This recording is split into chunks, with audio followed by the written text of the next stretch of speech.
Hello and welcome again to this podcast. I'm the Reverend Nathaniel Gadsden. And I discovered something long ago, and I know you have as well. Men do matter. Isn't that something? Yes, men matter. They matter in the home. They matter in our organizations. They matter in terms of trying to solve some of the problems that we have with youth. Men matter. But the truth of the matter is that not all of our men are showing up. And we had to talk about that. Right now, if a young African American, well, if a baby's born in the African American community, do you know that 9 times out of 10, unfortunately, that baby's going to be born into a home that is a single parent home? And guess who's going to be in that home? It's going to be the mother and not necessarily the father. That doesn't mean men aren't showing up. Don't get me wrong. Men do show up. Men oftentimes do care and they do take care of the child. But the fact of the matter is, too many of our homes, way too many of our homes, don't have men that are present. And that's just wrong. So we need to have men that are present because they matter. How do they matter? Statistics will tell us, and data will tell us that when a child has a two-parent home, they do better in school. When a child has two-parent home, they're less likely to become pregnant or to be a teen father.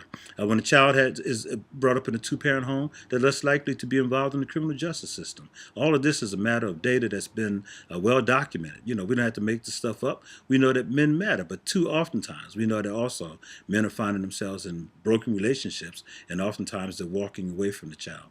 Now, I do run, fatherhood programs and programs that deal with men, and I've been doing that for years now. And I will tell you that there's some really good men out here. But too many men, and they know, and guys who come to the program, now I'm telling the truth, too many men are making too many excuses for why they're not into the life of their child. And they're only becoming ATMs. They see the child, and guess what they do? Hand them some money and think that they've done something.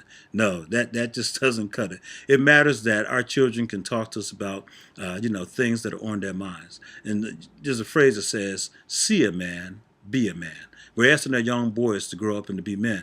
How do they do it if they don't see men? If they really don't see men involved and active in doing things that make a difference in our community, how does a young man grow up to be a man? Well, see a man, be a man. We need men to show up.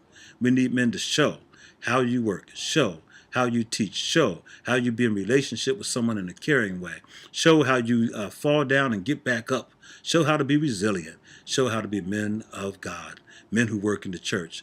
Yeah, men matter, but men matter when they show up, and they have to show up. So what can we do? We can encourage a man along the way.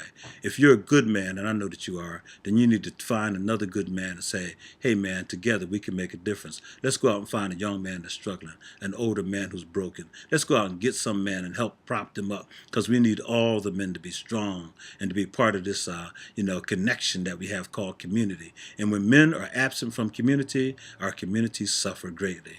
Men matter, men matter, men matter.